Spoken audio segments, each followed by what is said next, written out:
श्रीमात्रे नमः। आप सभी साधकों का स्वागत है। आज के सत्संग में हम देखेंगे ललिता त्रिशती का छठा श्लोक। हमारे ये भाग नंबर 4 है ललिता त्रिशती का। तो आगम शास्त्रों में ललिता महात्रिपुर सुंदरी का वर्णन नहीं किया जा सकता। वह हमेशा अपने उच्चतम आनंदमय रूप में रहती है। भक्ति और इच्छा रहित मन के बिना भक्त अपने जीवन में माँ की उपस्थिति का अनुभव नहीं कर सकता। तो चलिए इस सत्संग में हम क्या सीखेंगे देखते हैं। पहला टॉपिक में हम देखेंगे ललिता त्रिशती छठा श्लोक क्या है। दूसरा टॉपिक हम देखेंगे ललिता त्रिशती के छठे श्लोक में नाम का अर्थ क्या है। श्लोक में जो नाम दिए गए हैं उनके अर्थ देखेंगे हम लोग। और लास्ट टॉपिक जो है ललिता त्रिशती छठे श्लोक में प्रत्येक नाम मंत्र का जाप हम कैसे करेंगे ये देखेंगे। तो ललिता त्रिशती छठा श्लोक क्या है और श्लोक का जाप कैसे करेंगे देखते हैं। इस प्रकार श्लोक है। एवं इत्येगा मा बोध्या च एक भक्तिर मदर्जिता एकाग्रचित्ता निर्ध्याता च ईशना रहिता धृता। फिर से देखिए। एवं इत्यकमा बोध्या च एक भक्तिर मदर्चिता एकाग्रचित्ता निर्ध्याता च ईशना रहिता धृता। तो ये श्लोक है। आइए अब इस श्लोक में प्रत्येक नाम का अर्थ देखें क्या है। जो पहला नाम है एवं इत्ते आगमा बोध्या।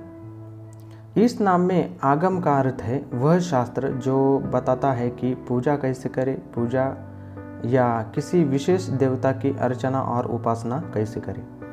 यह सब ज्ञान आगम शब्द में शामिल है।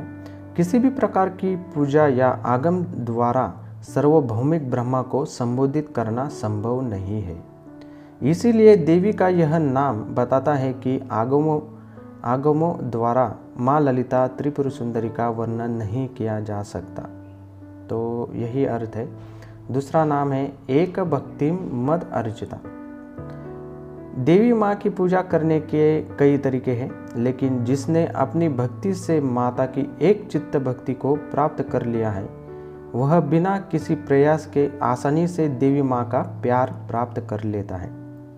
यदि आप मन में बिना भक्ति के देवी माँ की नित्य पूजा करते हैं तो देवी के लिए आपको कभी भी माँ ललिता की पूर्ण सिद्धि प्राप्त नहीं होती है। तो आपको माँ से मिलने के लिए या आप पर माँ की कृपा पाने के लिए पूरी तरह से समर्पित होना चाहिए। श्लोक में अगला नाम है एकाग्रचित्त निर्ध्याता। देवी के इस नाम में एकाग्र चित्त का अर्थ है मन की एकता। इसलिए यह नाम हमें बताता है कि जो उच्चतम चेतना की स्थिति में है और जिनके साथ निर्माता और सृष्टि का विलय होता है और उन्हें सार्वभौमिकता और सभी की एकता का एहसास होता है, जो ब्रह्म को समझता है और वह ब्रह्मा बन जाता है, जो अहम ब्रह्मास्मि को समझता है। ऐसे व्यक्तियों के लिए देवी ही एकमात्र वास्तविकता बन जाती है। उस श्रीविद्या साधक के लिए माता ललिता का साक्षात्कार सहज हो जाता है। यही अर्थ है इसका। अगला नाम है ईशाना रहिता धृता।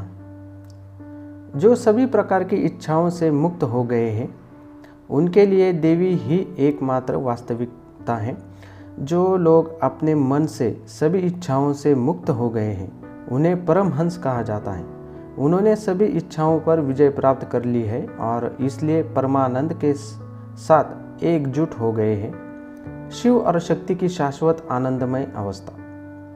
तो श्री विद्या साधक को चाहिए कि वह हमेशा अंदर से इच्छा कम करे और अपने भौतिक शरीर के साथ बाहर से अपने नियमित कर्मों को अपनी आवश्यकता के अनुसार करे। तो यह था नाम का अर्थ। सारे नामों का अर्थ यही था। अब देखते हैं कि श्लोक में दिए गए नाम मंत्र है उनका जाप कैसे करेंगे। हम ललिता त्रिशती के प्रत्येक नाम का जाप कर सकते हैं और कुमकुम अर्चना और हवन पूजा कर सकते हैं इन नामों से। आइए देखें कि ललिता त्रिशती के छठे श्लोक के नाम का जाप कैसे करें। पहला नाम ओम ऐं ह्रीं श्रीं एवमित्ये आगमाबोध्यायै नमः। दूसरा नाम ओम ऐं ह्रीं श्रीं एकभक्तिर्मद अर्चितायै नमः। तीसरा नाम ओम ऐं ह्रीं श्रीं एकाग्रचित्तनिर्ध्यातायै नमः। चौथा नाम ओम ऐं ह्रीं श्रीं ईशनारहितादृतायै नमः। तो मुझे आशा है कि आप इस श्लोक के मूल अर्थ को समझ गए होंगे।